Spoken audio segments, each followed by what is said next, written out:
Continuamos con la carta de Primera Juan.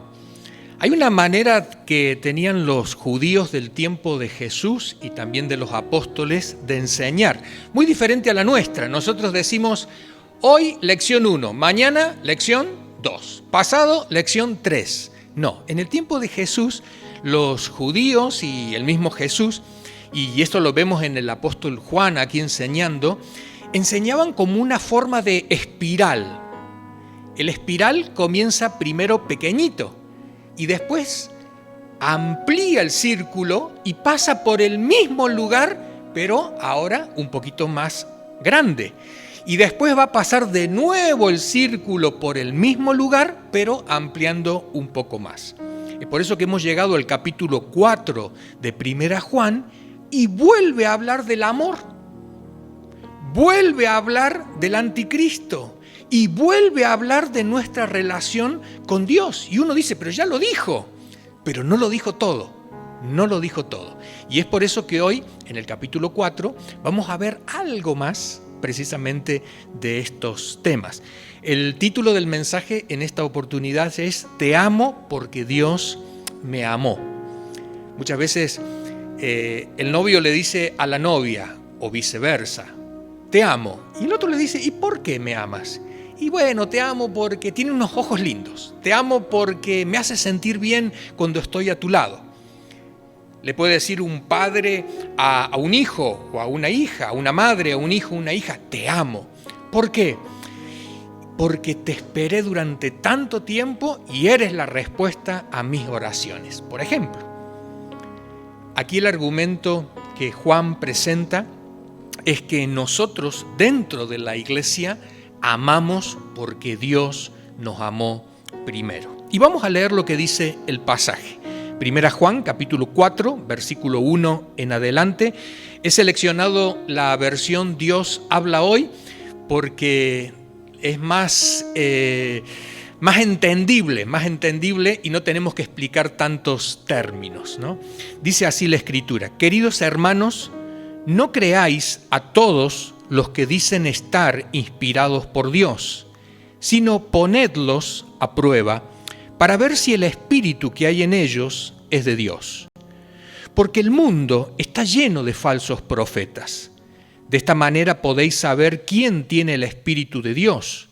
Todo el que reconoce que Jesucristo vino como hombre verdadero tiene el espíritu de Dios. Pero el que no reconoce así a Jesús, no tiene el Espíritu de Dios. Al contrario, tiene el espíritu del anticristo. Habéis oído que ese espíritu ha de venir. Pues bien, ya está en el mundo.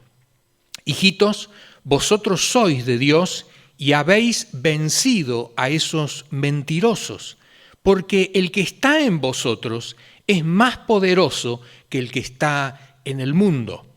Ellos son del mundo, por eso hablan de las cosas del mundo, y los que son del mundo les escuchan. En cambio, nosotros somos de Dios. El que conoce a Dios nos escucha, pero el que no es de Dios no nos escucha. En esto, pues, podemos conocer quién tiene el espíritu de la verdad y quién tiene el espíritu del engaño. Queridos hermanos, amémonos unos a otros porque el amor procede de Dios. Todo aquel que ama es hijo de Dios y conoce a Dios. El que no ama no ha conocido a Dios porque Dios es amor. Dios ha mostrado su amor hacia nosotros al enviar a su Hijo único al mundo para que tengamos vida por Él. El amor consiste en esto, no en que nosotros hayamos amado a Dios, sino en que Él nos amó a nosotros y envió a su Hijo para que, ofreciéndose en sacrificio, nuestros pecados quedaran perdonados. Hasta allí nomás nuestra lectura. Veamos algunas cosas interesantes en este pasaje que hemos leído. La primera, versículo 1, no creáis a todos los que dicen estar inspirados por Dios, sino ponedlos a prueba, ponedlos a prueba. ¿Y cómo se pone algo a prueba? Porque leíamos en el capítulo anterior que la exhortación era hay que creer en Jesucristo, pero ahora la exhortación es no creáis todo lo que se dice de Jesucristo. Entonces, ¿cómo poner a prueba? ¿Cómo poner a prueba? Probamos de la manera, por ejemplo, cuando decimos voy a probar este coche. Muy bien, entonces, ¿qué significa? Que lo voy a sacar al coche a la carretera y entonces voy a andar con el coche, pero no voy a andar un poquito, sino tengo que andar por lo menos un trayecto prolongado para ver si el coche no se recalienta, para ver si no hay ruidos por ahí extraños en el vehículo. Entonces me voy a tomar el tiempo. Y cada vez que nosotros oímos una nueva enseñanza respecto a Jesucristo, tenemos que probarla. No quiere decir que ya lo sepamos todo. Puede ser que sean cosas nuevas que nosotros no sabemos y recién nos enteramos, pero es necesario ponerlo a prueba. Y poner a prueba es tratar de cotejar, por ejemplo, en otras partes de la Biblia, a ver si coincide o no, a ver lo que se enseña en general en la iglesia, lo que nuestros hermanos más mayores o maduros en la fe entienden sobre el tema. Hay que de alguna manera probar esto, ¿no? Han salido tantas falsas enseñanzas de Jesucristo que algunos por no probarlas se las han tragado. Por ejemplo, aquí habla de un único hijo, Jesucristo. Y los mormones, por ejemplo, enseñan que Dios el Padre tiene muchos hijos y que envió a uno de esos tantos. Y uno de esos tantos también es el diablo. Pero claro, esta enseñanza no es la que está en la Biblia. Entonces hay que cotejar lo que dice la Biblia. Y la Biblia dice que Dios tiene un único hijo, que es Jesucristo. Después nosotros, todos nosotros que nos llamamos hijos e hijas de Dios, somos los hijos e hijas de Dios adoptados. No tenemos la misma esencia de Dios. Entonces, es muy importante siempre cotejar, comparar, probar, como dice aquí el apóstol Juan. Habla de que por el mundo hay muchos falsos profetas. ¿Quién es un profeta? Básicamente un profeta es alguien que habla de parte de Dios. Es alguien que ha estado con Dios y entonces le habla al pueblo o a la gente de parte de Dios. ¿Y cómo se probaba en la antigüedad a los falsos profetas? Si lo que decía se cumplía, era un verdadero profeta, pero si lo que decía no se cumplía, era un falso profeta. Entonces, muchas veces tenemos que probar y dar tiempo para que se pueda revelar si realmente es correcta la enseñanza o no. Dice el versículo número 2, todo, está subrayado, todo el que reconoce que Jesucristo vino como hombre verdadero tiene el Espíritu de Dios. Recordemos lo que venimos diciendo a lo largo de estos domingos.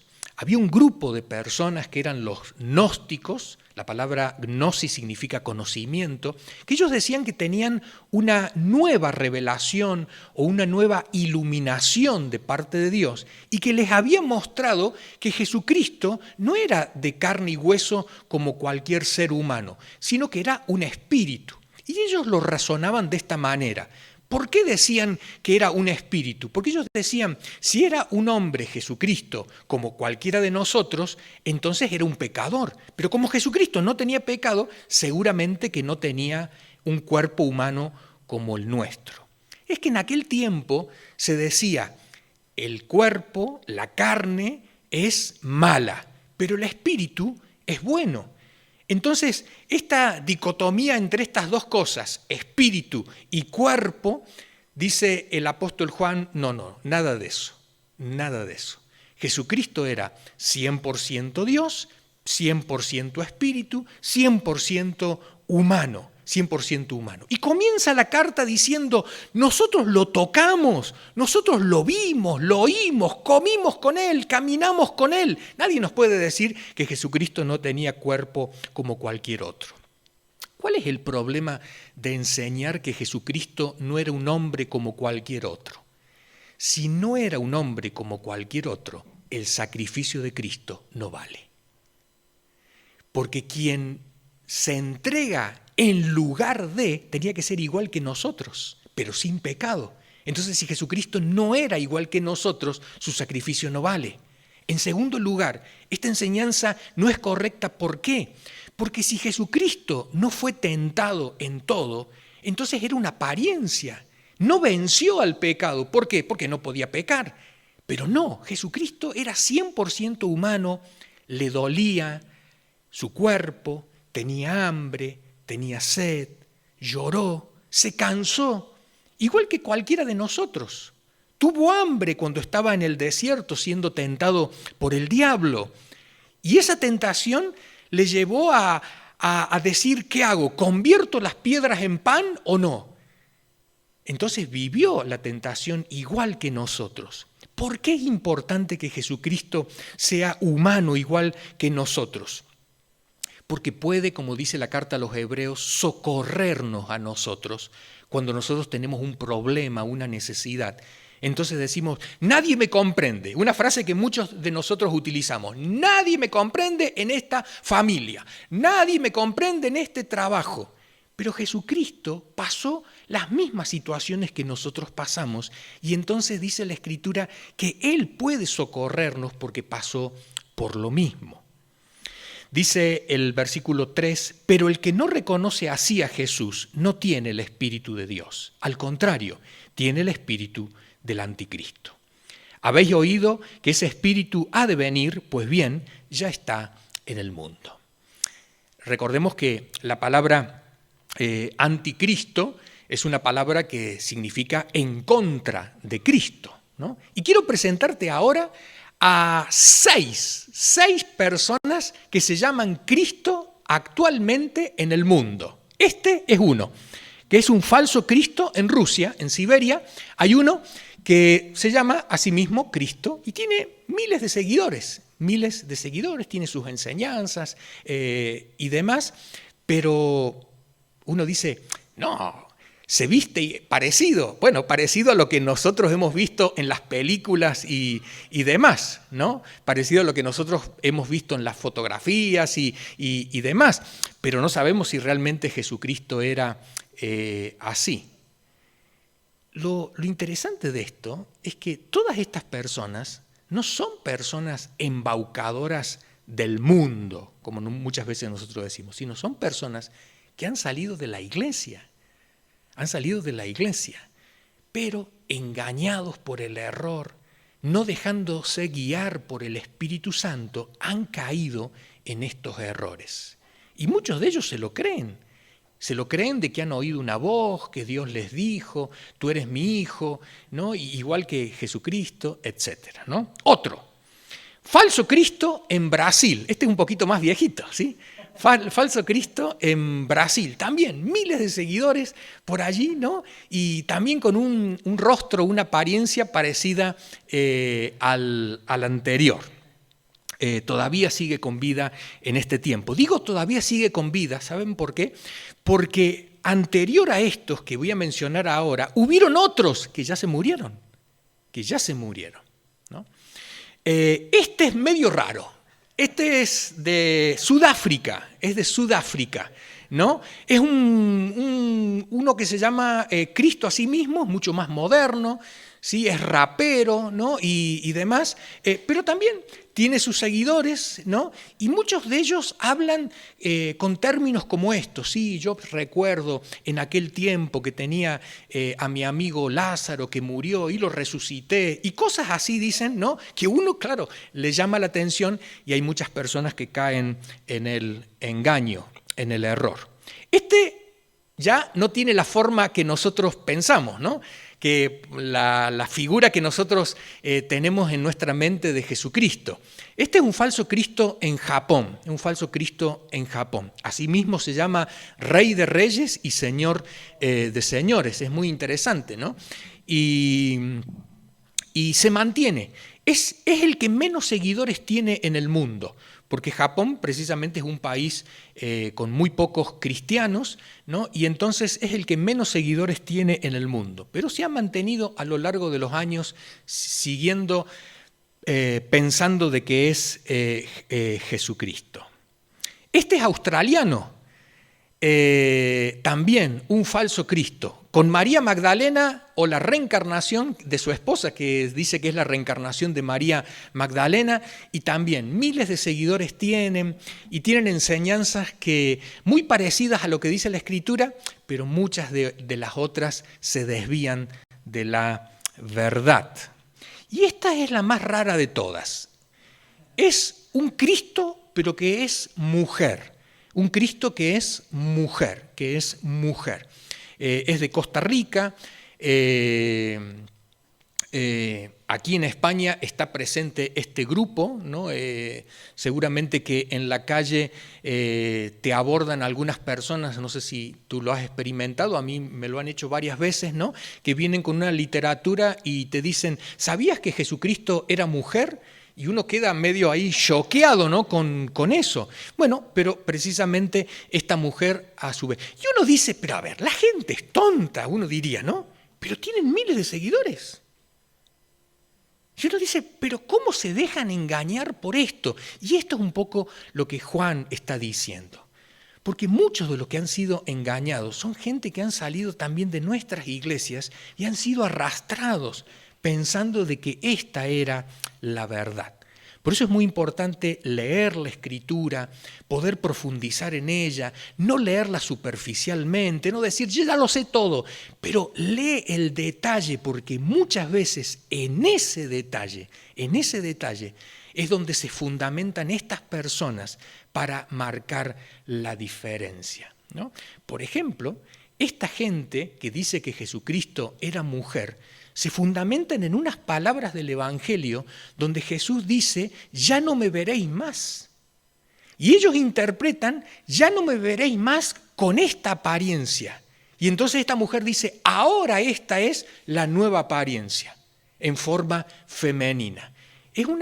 Precisamente es una mala interpretación del texto bíblico, pero si no conocemos y no podemos por lo menos entender lo que dice el pasaje, vamos a ser engañados por el error. Recordemos que anticristo básicamente lo que significa es en contra de Cristo, y Cristo significa ungido, en contra del ungido, o también ungido es lo mismo que elegido o que se opone al elegido. Hay mucha gente que se opone a Cristo y entonces le llamamos anticristo, pero hay muchos que tratan de alguna manera de embaucarnos y también estos son anticristos. Dice la Escritura, versículo número 4, hijitos, vosotros sois de Dios y habéis vencido a esos mentirosos. Porque el que está en vosotros es más poderoso que el que está en el mundo. Y la pregunta es, ¿a quién se refiere Juan cuando dice el que está en vosotros? Ya lo había mencionado antes. ¿Te acuerdas que te decía al principio?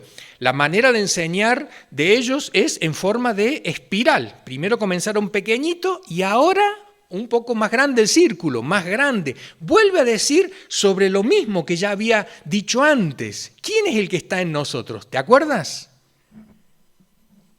¿Quién es el que está en nosotros? El Espíritu Santo, el Espíritu Santo. Y en el lenguaje de Juan, aquí en esta primera carta, le llama la unción que tenemos, la unción del Santo que tenemos cada uno de nosotros, esa es la que permanece en nosotros. Y habíamos dicho que esta unción que tenemos no es solamente de algunos creyentes, sino que la tenemos todos los creyentes, todos los hijos de Dios, tenemos el Espíritu Santo. Y este Espíritu Santo nos puede guiar a la verdad. Pero como en toda guía, es necesario dejarse guiar, porque si uno no se deja guiar, no se deja llevar, claro, se opone al Espíritu Santo. El Espíritu Santo es como muchas veces se lo ejemplifica como una paloma. Y la paloma, cuando tú te quieres acercar para coger a la paloma, ¿qué ocurre? La paloma se retira, se te escapa, no se deja coger. ¿Por qué?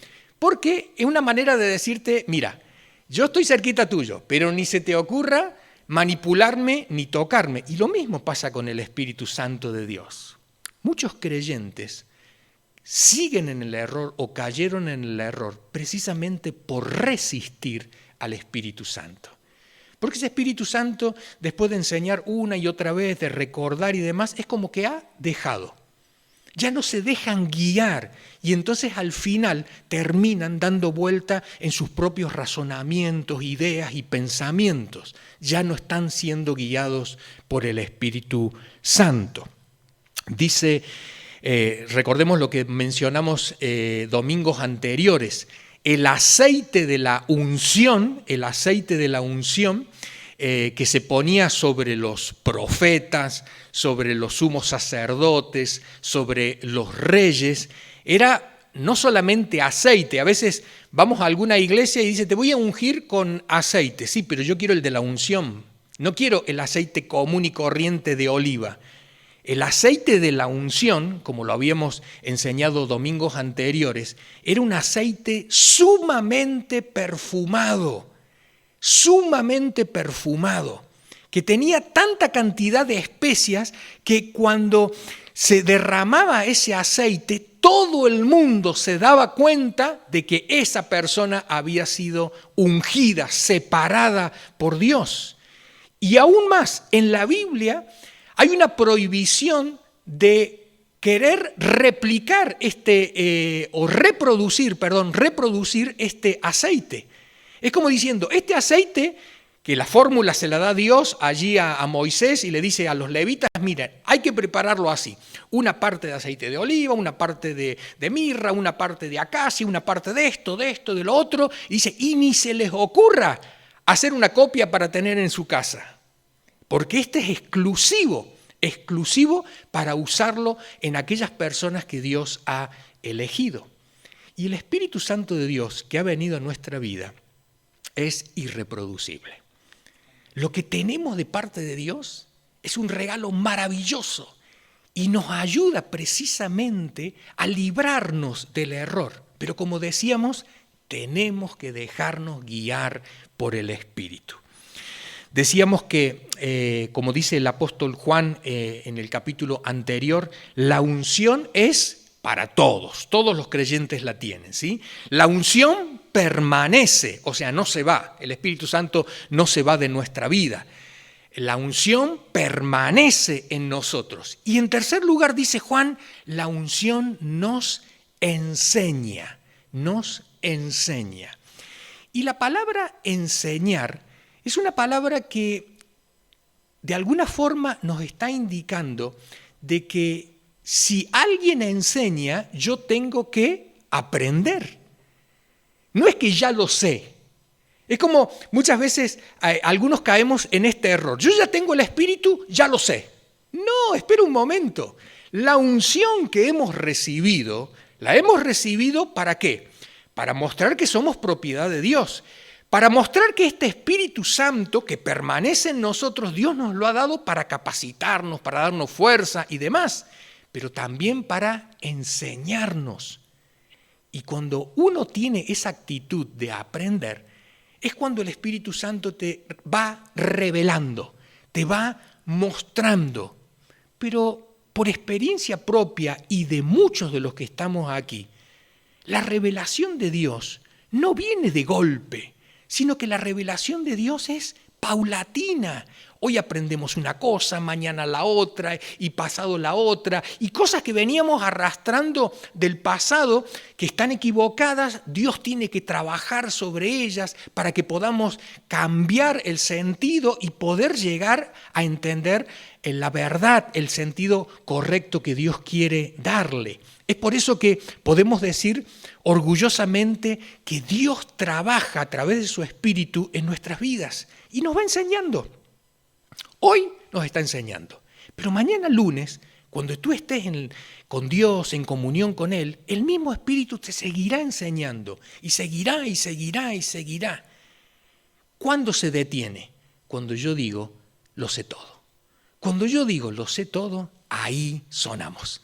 Porque el Espíritu Santo dice, bueno, hasta aquí nomás hemos llegado. Cuando cambies de actitud, retomamos. Cuando cambies de actitud, retomamos. El Espíritu Santo nos guía a toda verdad. Y lo que el Espíritu Santo nos muestra nunca puede ir en contradicción con lo que dice la Biblia. ¿Por qué? Porque la Biblia fue inspirada por Dios. Por eso es muy importante el contacto con la Escritura. El hecho de que tengamos esa costumbre de leerla cada día. Hay algunos que dicen, ¿pero qué la tengo que leer cada día? ¿No la puedo leer cada vez por semana? Sí, léela una vez por semana. Pero te hago una pregunta, ¿tú comes una vez por semana? Ah, no, como todos los días. Y bueno, entonces significa, en otras palabras, que necesitamos alimentar nuestro espíritu, necesitamos alimentarlo con la palabra de Dios cada día. A veces nos atragantamos leyendo todo el capítulo, todo el libro completo de la Biblia, ¿no? Hoy me he leído todo el Evangelio de Juan. Vale, atragantado de Juan.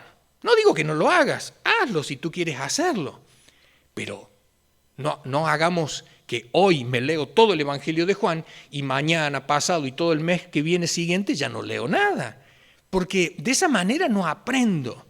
Aprendemos paulatinamente, aprendemos cuando nos dan una porción, la masticamos, la saboreamos y decimos, muy bien, quiero más. Ese quiero más es porque ya lo he entendido, he visto que me ha servido, lo puedo poner en práctica. Por eso, alentarnos los unos a los otros a seguir leyendo la Escritura. Dice el versículo 7 en 1 Juan, queridos hermanos, amémonos unos a otros, porque el amor procede de Dios. Todo aquel que ama es hijo de Dios y conoce a Dios. El que no ama no ha conocido a Dios, porque Dios es amor. Quiero que prestemos atención a la última parte del versículo 7. Todo aquel que ama es hijo de Dios y conoce a Dios. Veamos ahora el 8. El 8 tendría que decir lo opuesto a lo que dice el 7. Dice el 8, el que no ama, pero le falta una parte.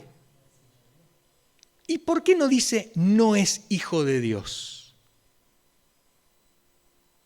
Ya lo ha dicho anteriormente. Anteriormente en los otros capítulos fue muy tajante el apóstol Juan. Quien no ama no es de Dios. Punto y aparte. Pero claro, surge después la pregunta, ¿y si yo estoy mal? Un poco lo que decíamos domingos anteriores. Yo estoy mal, porque todos en algún momento estamos mal.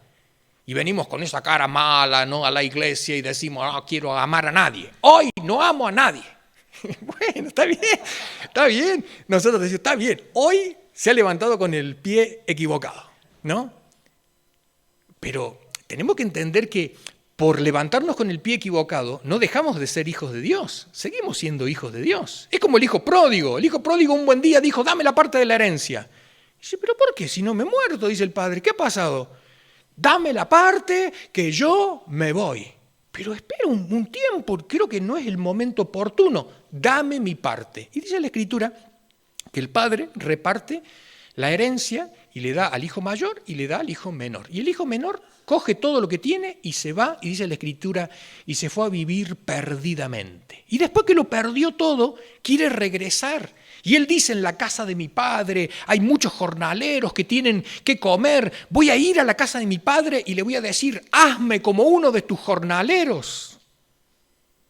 ¿Jornalero? Sí, este era hijo. Y es por eso que cuando se encuentra con el padre, ¿qué hace el padre? Lo abraza y le dice, bienvenido, hijo.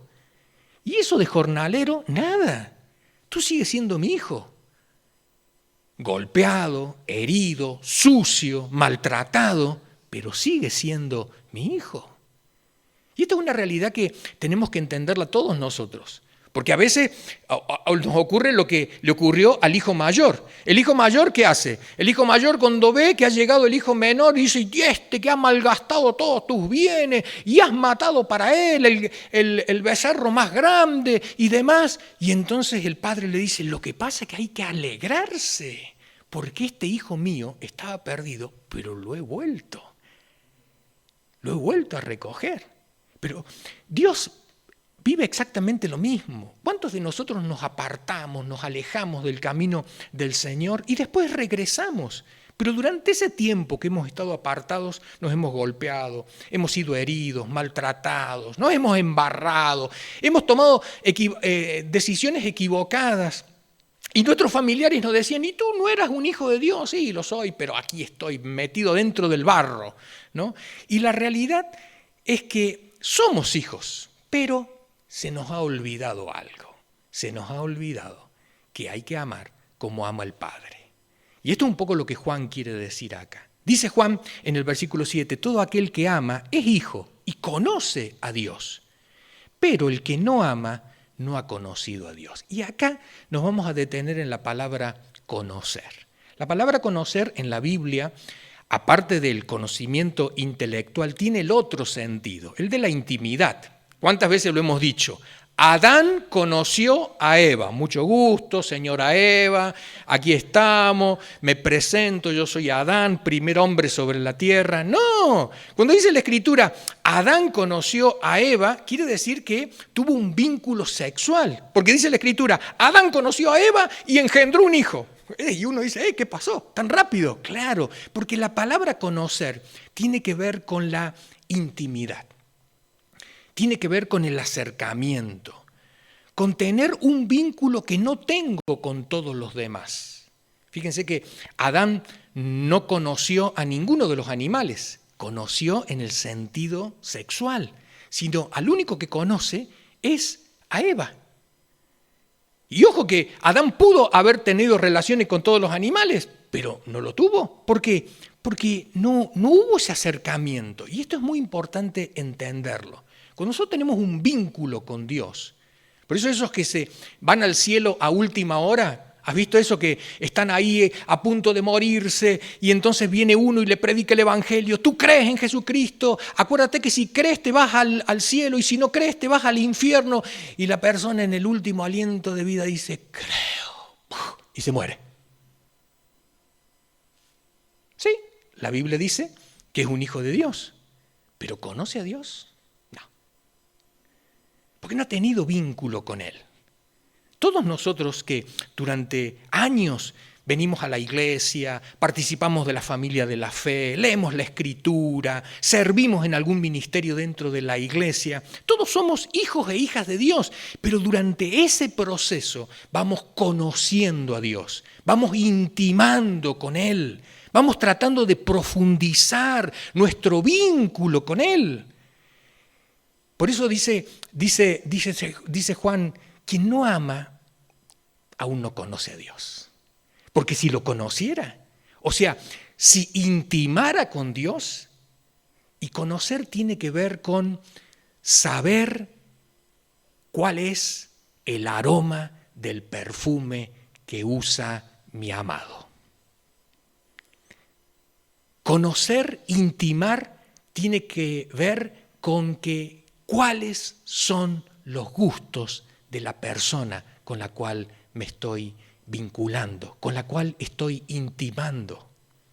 Conocer a la otra persona en el sentido bíblico significa que puedo sentir lo que el otro siente, puedo llorar cuando el otro llora y alegrarme cuando el otro se alegra. En ese sentido conoce a Dios. Por eso es importante esto de profundizar. Hay otro término que utiliza el apóstol Juan, ya en los capítulos anteriores lo hemos visto, dice, porque el que no ama el amor de Dios no se ha perfeccionado en él. Y uno dice, ¿cómo que el amor no se ha perfeccionado? ¿No recibió todo el amor? No. La palabra perfección en la Biblia lo que significa es madurez. El amor de Dios aún no ha madurado en él. Todavía le falta. Todavía no ha entendido esto de lo que es el amor de Dios. Y lo venimos repitiendo domingo tras domingo. ¿Qué es esto del amor? El amor de Dios. El amor de Dios es aquel amor generoso, aquel amor bondadoso, aquel amor que no pide nada a cambio. No tiene nada que ver con el amor de pareja, que es muy bueno. No tiene nada que ver con el amor de amigos, que desde luego es un amor entre amigos que es muy bueno. No tiene nada que ver del amor de padres a hijos, que por tener la misma sangre, desde luego nos relacionamos con nuestros familiares, sino el amor de Dios tiene que ver con lo otro, ¿no? Con la entrega, ¿no? Vamos a avanzar un poquito más y recordemos lo que decíamos el domingo anterior, que nos amemos los unos a los otros. ¿Con qué amor? ¿Con el de pareja? No. ¿Con el de amigos? No. ¿Con el de padres a hijos? No. Sino con el amor ese que es el amor de Dios, que es un amor que habíamos definido como un amor generoso. Generoso no es la persona que da una vez, sino que da continuamente. Un amor perdonador no es el que perdona una vez, sino el que perdona siempre. Es un amor servicial, no es el que nos sirve una vez, sino que está a nuestro servicio. Es un amor incondicional.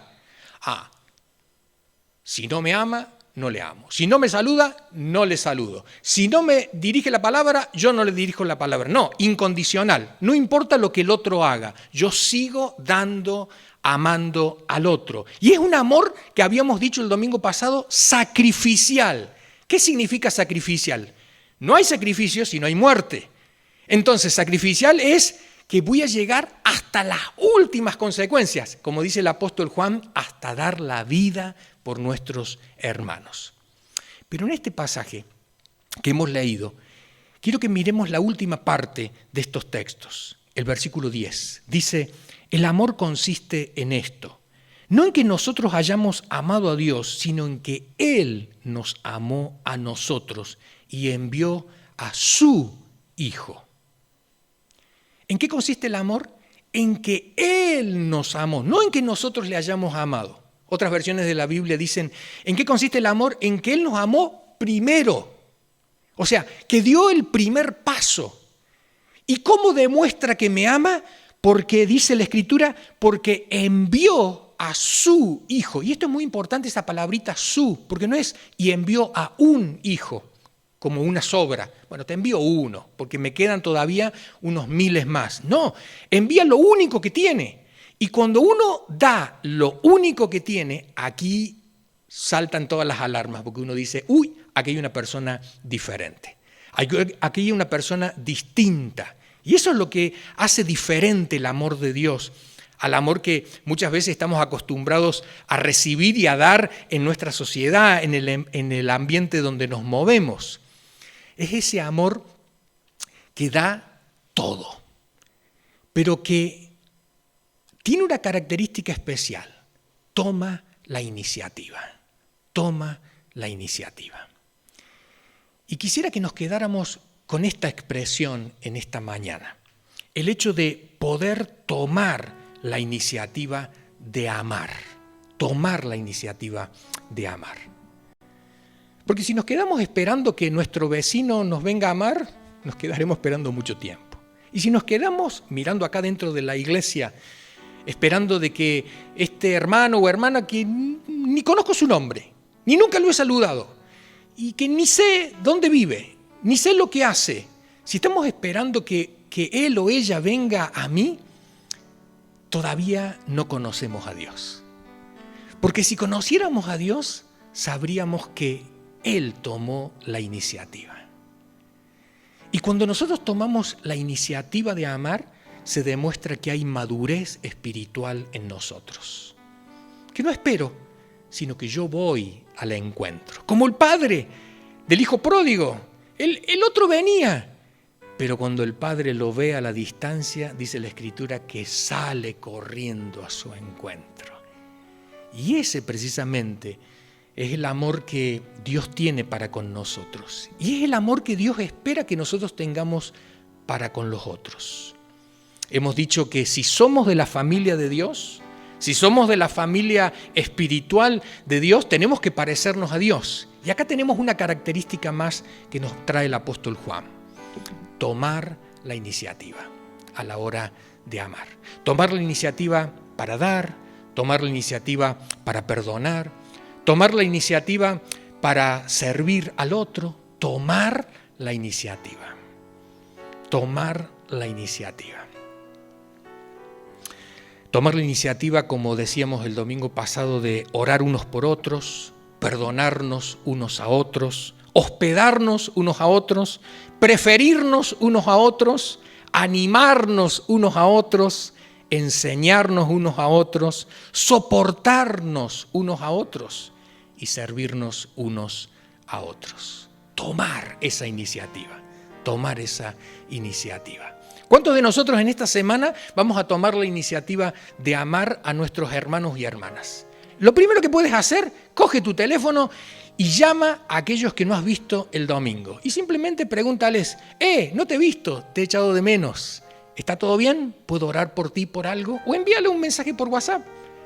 Tomemos la iniciativa de amar. Tomar la iniciativa de amar. Cuando nos saludemos al final, precisamente nos vamos a decir los unos a los otros: tomemos la iniciativa de amar, ¿no? Tomemos la iniciativa de amar.